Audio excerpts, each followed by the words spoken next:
8-1 on. That means you've got to bet $8 on to win just $1. United coming in at 9-2. No surprise, I suppose, given the form of everyone. Everyone's going for a Manchester City net, Craig. Craig is going for goals galore. One more than you. 4-0. Don't try and paint me. 4-0. I just want to get Nedum before we run out of time with Nedum. What sort of game are you expecting, Nedum?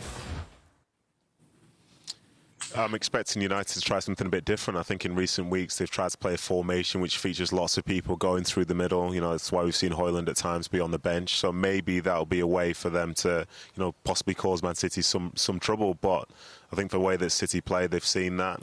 You know, the players, as the interview went with Alexis and Kyle Walker goes, you know, they don't feel the same pressure as they did last year, where obviously they played well enough to win it, but it wasn't their best version of themselves. Whereas I think for these guys now, they've achieved the goal that they wanted more than any other, which was to win their 4th Premier League title in a row last weekend.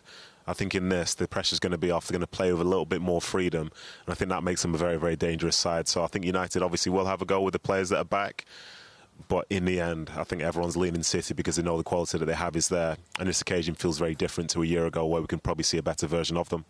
Did Nedum actually say that? What's that? Very, very dangerous side. Well, he's trying to build it up, isn't he? That's it. Seriously? I mean, Manchester United at Old Trafford, even though they've won most of the games there, haven't been good. But away from home, they've been rotten.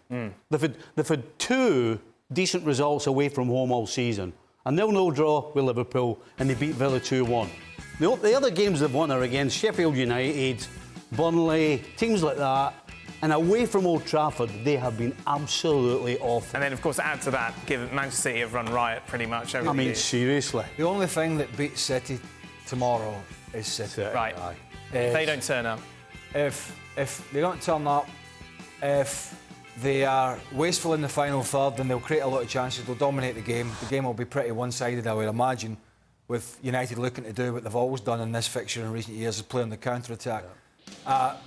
So if they're wasteful in the final third and a bit sloppy at the back, that's kind of where you could, you know, paint a picture of a United possible win. And it has happened before. I mean, even in Solskjaer's time, you know, they've been... Yeah. It was a few years ago now when they went to Old Trafford. Etihad pretty much got battered, hit them on the counter-attack. It's not something unusual. But this City side, I don't see them.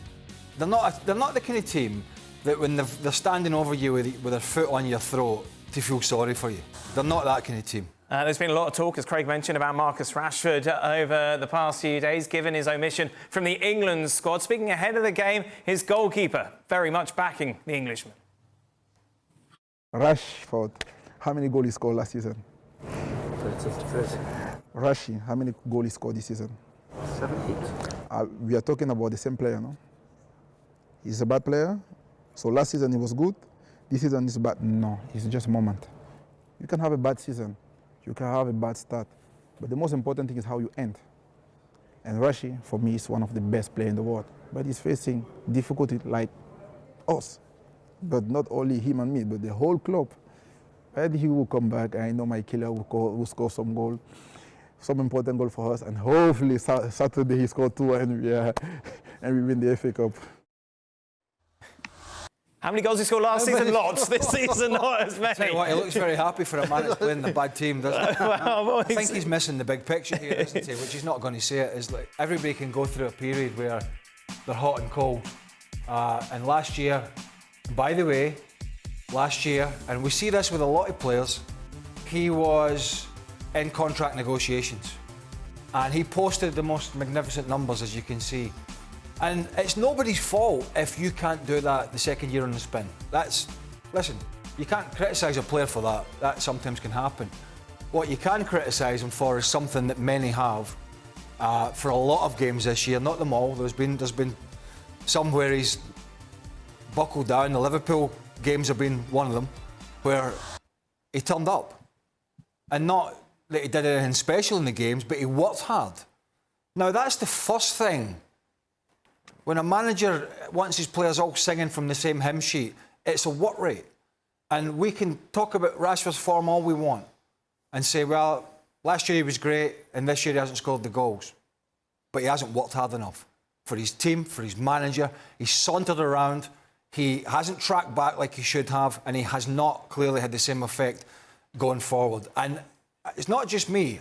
Everybody has noticed it. Is that fair, Kieran? And, you know, to expect one player to just put the whole team on his back in this team and then take them to a Premier League or an FA Cup, you know, those days are gone. You don't get those teams anymore when you can just rely on one player. We all see the standards that are being set by these top teams now and what it takes. It takes a whole club to achieve things, from staff outside of the pitch to players on the pitch. But Craig's right. I think where he's let himself down this season are his effort levels in some games more than anything. You know, bad seasons happen. There's ways to not succeed, right? But as a professional player, the only one that's not acceptable is when people are questioning your work rate. That's it, full stop. Listen, you can score 30 goals one season, maybe you get 15 the next, but if you're working your tail off, things are not quite going for you, nobody is going to have a particular problem with it. Yes, they want more, but they won't have a particular problem with it.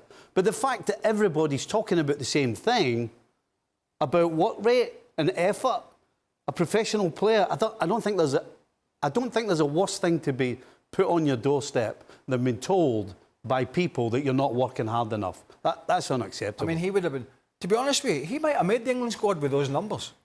If he'd been running around and working hard, and Southgate might have taken him. He said, well, I know it's in there, but he doesn't want a player who's out of form and has been lazy. And if I leave him out, which, by the way, he wouldn't start for England, because they've got a lot of players in the forward area, I don't want him moping around. So now I've got a guy who is just not going to be any good to me. And by the way, let me go back to work rate and posting numbers. Look at his opposite. Look at the opposite players tomorrow. There's a bunch of players in that City side that have been posting numbers like this, or consistency like this, for several seasons. But they don't come in the next season and say, by the way, big contract, chucking it, team are struggling. Every one of them, whether it's Kevin De Bruyne, Bernardo Silva, Rodri, Kyle Walker, all these experienced players who are winning everything, are winning a lot of things, they probably, every time you see them the next season, they're working even harder than the year before, because that's the standards. It's the standard of the manager and it's the standard of the players. Rashford's standards, he's not alone at Man United, but he's a big fish there. His standards, both with the ball and without the ball, have dropped substantially. Nedum, before we let you go, your final thoughts on this? No, I think these things are completely fair, and as Stevie said, to have that accusation levelled at you is a terrible thing, because realistically something that someone should never ask you to do is to work hard, because it should be expected that you will be working hard anyway. It's such a competitive league, such a competitive football club in general. Like, that has to be a standard, and I think, as Craig said, with mentioning all those players on the other side of that field tomorrow for Man City, however hard they work this season, they know to be successful, and the next they have to work harder again. And for Rashford, his form, unfortunately for him, the bad form is extended throughout the entire season. Seeing him outside of that England squad now, I'm sure, will be devastating to him. But now the eyes are on him even more. How will he react? He's obviously got this game today, but then he's got the next season to prepare for as well. And this is a very important time in his career, because if he gets this section wrong, you know, there goes all the potential of what was going to be one of the greats for Manchester United.